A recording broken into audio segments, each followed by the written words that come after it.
Shalom. Renungan kali ini berjudul Akhir Zaman. Alkitab dengan jelas menyatakan bahwa doktrin-doktrin tertentu lebih penting daripada yang lain dan karenanya harus dipelajari lebih dulu. Alkitab memberi daftar 6 dasar atau doktrin fondasional.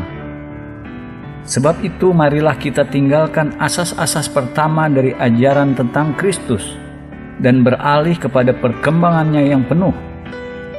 Janganlah kita meletakkan lagi dasar pertobatan dari perbuatan-perbuatan yang sia-sia dan dasar kepercayaan kepada Allah, yaitu ajaran tentang pelbagai pembaptisan, penumpangan tangan, kebangkitan orang-orang mati, dan hukuman kekal. Ibrani 6 ayat 1-2. 6 fondasi doktrin Kristus dalam daftar di atas adalah: pertama, pertobatan dari perbuatan-perbuatan yang sia-sia. Kedua, kepercayaan atau iman kepada Allah. Ketiga, doktrin, pelbagai pembaptisan, jamak. Keempat, penumpangan tangan. Kelima, kebangkitan orang-orang mati. Keenam, hukuman kekal. Kita akan membahas dalam 2 doktrin terakhir ini dalam Ibrani 6 ayat 1-2, kebangkitan orang-orang mati dan hukuman kekal. Pembelajaran 2 doktrin terakhir ini mengarahkan kita ke dalam studi alam baru. 4 doktrin yang sudah kita bahas sebelumnya berhubungan dengan dunia sekarang dan alam waktu. Namun, 2 doktrin terakhir kita dibawa melalui pewahyuan firman Allah keluar dari dunia sekarang, melewati alam waktu ke dalam alam kekekalan, di mana kebangkitan orang-orang mati dan hukuman kekal ditetapkan bukan dalam domain waktu melainkan kekekalan. Banyak orang bingung dengan kata kekekalan. Mereka berpikir mengenai domain kekekalan sebagai jangka waktu panjang di luar kemampuan pikiran manusia untuk memahami. Namun, ini tidak betul. Kekekalan bukan hanya waktu panjang tanpa akhir. Kekekalan berbeda kodratnya dari waktu, dengan modus keberadaan yang berbeda. Kekekalan adalah modus keberadaan Allah sendiri, alam di mana Allah sendiri bersemayam. Dalam Kejadian 21 ayat 23 dan Yesaya 40 ayat 28, Allah disebut Tuhan Allah yang kekal. Dalam Mazmur 90 ayat 2, Musa menyebut Allah dan berkata, "Sebelum gunung-gunung dilahirkan dan bumi dan dunia diperanakan, bahkan dari selama-lamanya sampai selama-lamanya, Engkaulah Allah." Allah sendiri juga mendefinisikan kodrat kekekalan dan alamnya. Sebab beginilah firman yang maha tinggi dan yang maha mulia. Aku bersemayam di tempat tinggi dan di tempat kudus. Yesaya 57 ayat 15. Ayat-ayat ini mengungkapkan bahwa kekekalan satu aspek dari kodrat Allah sendiri, alam di mana Allah berada. Ketika Musa bertanya kepada Allah dengan nama apa ia ingin dirinya dikenal oleh anak-anak Israel, Allah memberi Musa jawaban berikut, "Aku adalah Aku." Lagi firman-Nya, "Beginilah kau katakan kepada orang Israel itu, Akulah Aku, telah mengutus Aku kepadamu." Keluaran 3 ayat 14. Di sini Allah memberi Musa 2 bentuk namanya, Aku dan Aku adalah Aku. Ini mengungkapkan kodrat kekal dan tidak berubah Allah. Allah selalu Aku. Dia tidak berubah atau dipengaruhi oleh perjalanan waktu yang adalah bagian dari ciptaannya. Karena Allah di masa lalu, masa kini, dan masa depan selalu menjadi satu dalam kekal masa kini. Aku masa kini. Dari pewahyuan yang diberikan kepada Musa diperoleh bentuk nama Allah, terdiri dari 4 konsonan atau huruf mati Ibrani, direpresentasi dalam bahasa Inggris sebagai YHWH, secara tradisional sebagai Jehovah. Cendekiawan-cendekiawan modern mengusulkan lebih akurat dipresentasikan dengan bentuk Yahweh, yang berarti Dia. Beberapa penterjemah mencoba mengekspresikan arti nama ini dengan gelar kekal. Dalam Perjanjian Baru, kebenaran-kebenaran yang sama mengenai kodrat kekal tidak berubah Allah diungkapkan keluar dalam pewahyuan yang diberikan kepada Rasul Yohanes di Pulau Patmos. Aku adalah Alfa dan Omega, firman Tuhan Allah, yang ada dan yang sudah ada dan yang akan datang, yang Maha Kuasa.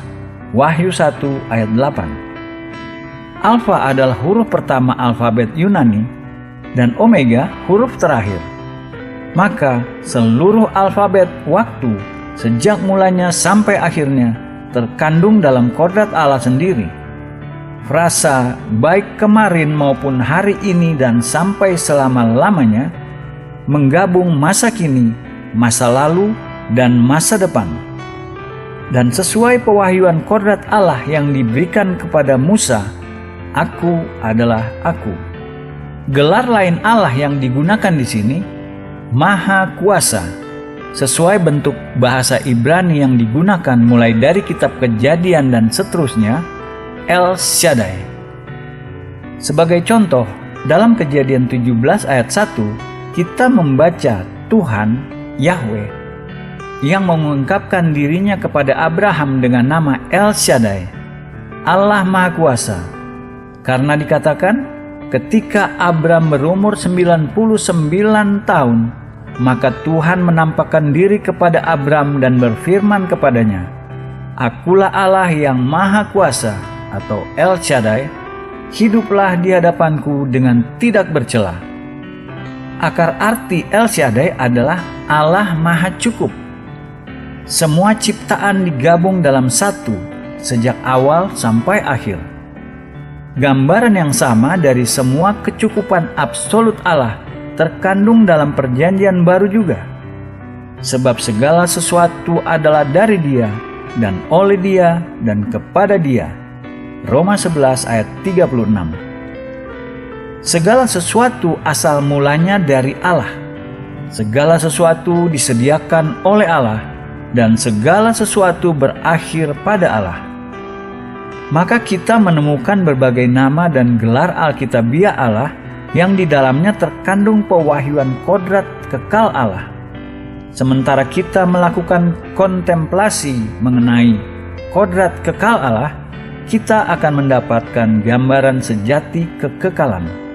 Kekekalan bukan durasi waktu tanpa akhir, melainkan kekekalan adalah kodrat dan modus keberadaan Allah, alam yang tidak diciptakan di mana Allah sendiri ada. Dari kekekalan, melalui penciptaan, Allah menjadikan dunia dan urutan waktu, masa lalu, masa kini, dan masa depan. Melalui tindakan ilahi lain, Allah suatu hari akan membawa dunia yang sekarang berakhir dan waktu seperti kita sekarang tahu akan sekali lagi berakhir. Waktu secara langsung dan secara tak terpisahkan berhubungan dengan order atau tata tertib dunia kita sekarang. Dengan tata tertib dunia ini, waktu diciptakan, dan dengan tata tertib dunia ini, waktu akan sekali lagi berakhir. Dalam batas-batas tata tertib dunia sekarang ini, semua ciptaan tunduk pada proses waktu. Waktu adalah satu faktor dalam pengalaman total manusia yang ia tidak punya kuasa merubah. Semua orang di dunia adalah makhluk dan budak waktu. Tidak ada seorang pun memiliki kuasa memberhentikan arah waktu atau mengembalikannya. Dominion tak terhindarkan waktu ini dalam urusan-urusan orang-orang selalu memenuhi pikiran dan imajinasi pemikir-pemikir sepanjang sejarah umat manusia. Dalam cara dan periode berbeda, manusia mencoba lolos dari dominion waktu, namun selalu sia-sia. Melalui tak terhitung banyaknya kata kiasan, sastrawan dan filsuf dari segala zaman dan segala latar belakang memberi ekspresi pada pemikiran yang sama. Arah waktu tak bisa dirubah dan dominion atas seluruh manusia dan segala ciptaan tak bisa dihindari. Dalam beberapa tahun terakhir, ilmu pengetahuan fisika melalui teori relativitas telah membuat kontribusi besar dalam pengertian manusia mengenai waktu.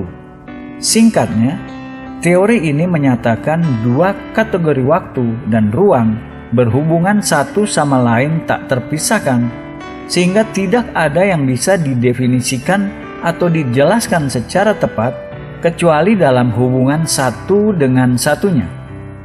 Kita tidak bisa secara akurat mendefinisikan ruang tanpa hubungan dengan waktu, begitu pula waktu tanpa hubungan dengan ruang. Dua hal ini apa yang ilmu pengetahuan sebut malaran ruang waktu atau the space-time continuum. Jika kita ingin menghubungkan teori modern ini pada pewahyuan Alkitab, kita bisa mengatakan malaran ruang waktu adalah rangka kerja di dalam seluruh tata tertib dunia sekarang berada. Melalui tindakan kedaulatan Allah, malaran ruang waktu diciptakan bersamaan dengan tata tertib dunia, dan melalui tindakan kedaulatan Allah lain tata tertib dunia, bersamaan dengan malaran ruang waktu di mana dunia berada, akan sekali lagi berakhir. Melewati seluruh malaran ruang waktu, kodrat kekal Allah tetap ada tanpa berubah. Alkitab mengungkapkan seluruh tata tertib dunia sekarang, akhir dari waktu, akan datang pada momen yang sudah ditabiskan Allah. Setiap orang harus menundukkan kepala di hadapan dekret ilahi bahwa waktu akan berakhir. Kita perlu menunggu akhir dari tata tertib dunia sekarang. Satu momen terbentang di hadapan kita ketika waktu tidak akan ada. Satu momen ketika kita akan sampai pada akhir dari arah waktu dan keluar ke dalam kekekalan. Kematian adalah gambar apa yang menunggu setiap manusia, apapun posisi hidupnya. Karena bagi setiap orang akan datang satu momen ketika waktu berhenti dan kekekalan dimulai. Jam di belakang semua jam-jam lain adalah jantung manusia. Ketika jam ini berhenti berdenyut, maka semua jam-jam lain berhenti berdetak. Bagi setiap individual, akhir hidup adalah akhir dari waktu. Apa yang menunggu setiap jiwa yang pergi sementara berpindah dari waktu ke dalam kekekalan?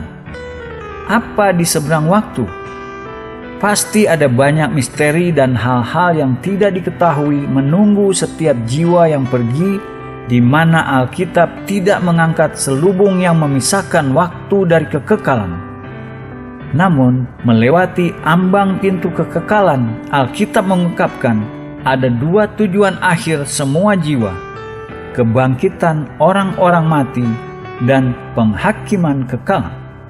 Karena sama seperti semua orang mati dalam persekutuan dengan Adam, demikian pula semua orang akan dihidupkan kembali dalam persekutuan dengan Kristus. 1 Korintus 15 ayat 22. Sebagaimana kematian nasib universal dari semua orang melalui keturunan mereka dari Adam, begitu pula kebangkitan dari kematian adalah ketetapan universal Allah bagi semua, dan ini dimungkinkan melalui kematian dan kebangkitan Kristus.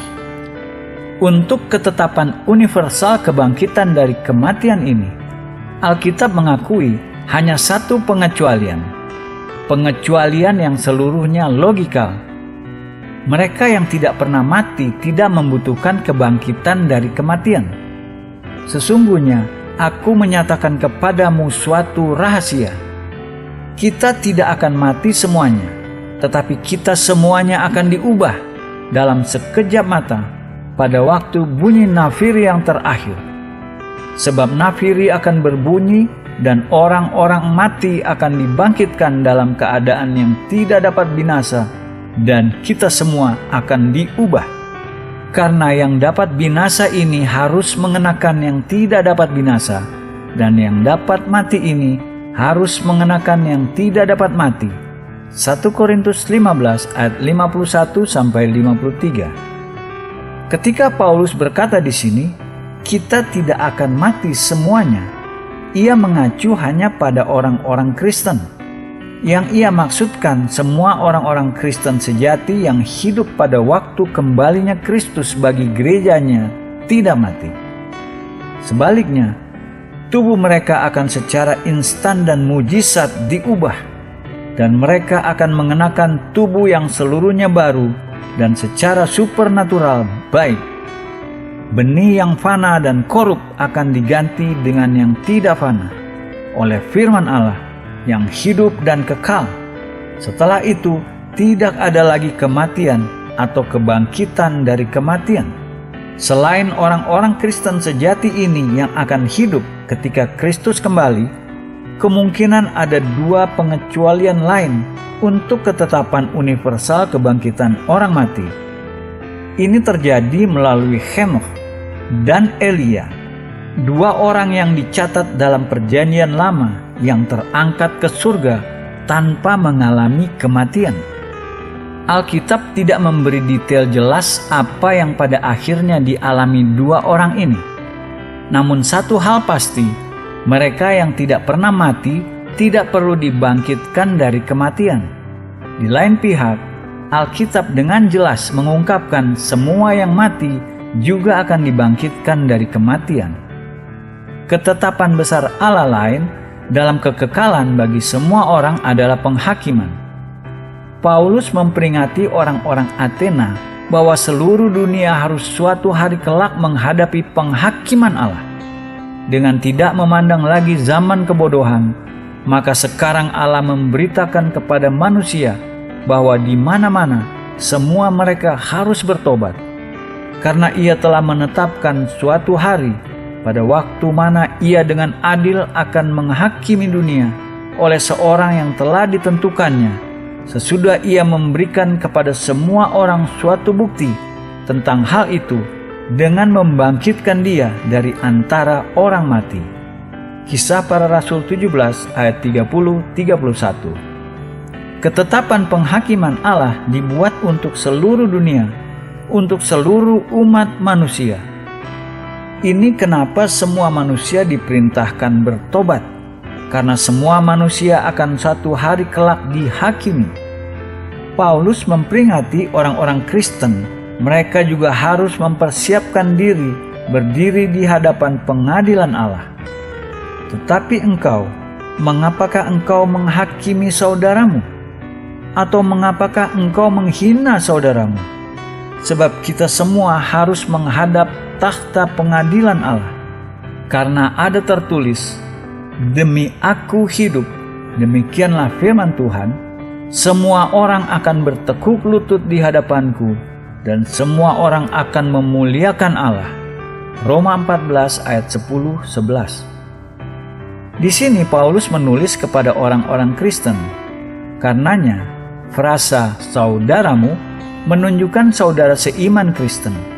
Begitu pula frasa kita semua harus menunjukkan semua orang Kristen.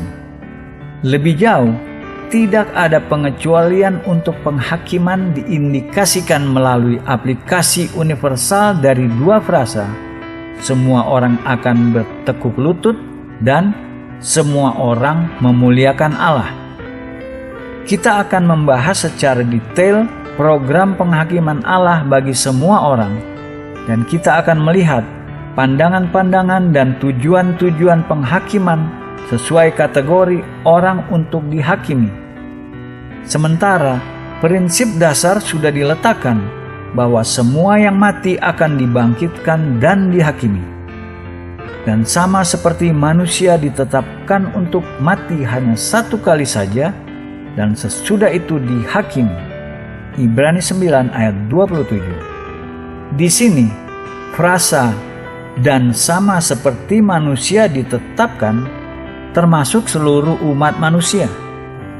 Kita bisa berkata, karenanya bagi setiap jiwa manusia yang melalui kematian melewati waktu ke dalam kekekalan, ada dua ketetapan universal Allah yang tak bisa dibatalkan, kebangkitan dan penghukuman. Bahkan mereka, orang-orang Kristen yang mengalami pengangkatan atau rapture, bertemu Kristus pada kedatangannya kembali, harus tetap menghadapi penghakiman yang ditetapkan bagi semua orang Kristen. Sebab kita semua harus menghadapi tahta pengadilan Allah. Roma 14 ayat 10. Kata-kata yang sama terjadi lagi dalam 2 Korintus. Sebab kita semua harus menghadap tahta pengadilan Kristus, supaya setiap orang memperoleh apa yang patut diterimanya, sesuai dengan yang dilakukannya dalam hidupnya ini, baik ataupun jahat. 2 Korintus 5 ayat 10. Penghakiman berkaitan dengan perbuatan-perbuatan dalam tubuh ketika hidup di dunia ini. Karena untuk hal-hal yang dilakukan dalam tubuh, maka manusia harus bertanggung jawab. Allah sudah mentahbiskan manusia akan hadir dalam tubuhnya di hadapannya untuk mempertanggungjawabkan hal-hal itu. Karenanya, kebangkitan tubuh harus mendahului penghakiman kekal. Dalam hal ini, seperti dalam semua poin, program Allah logika dan konsisten. Amin.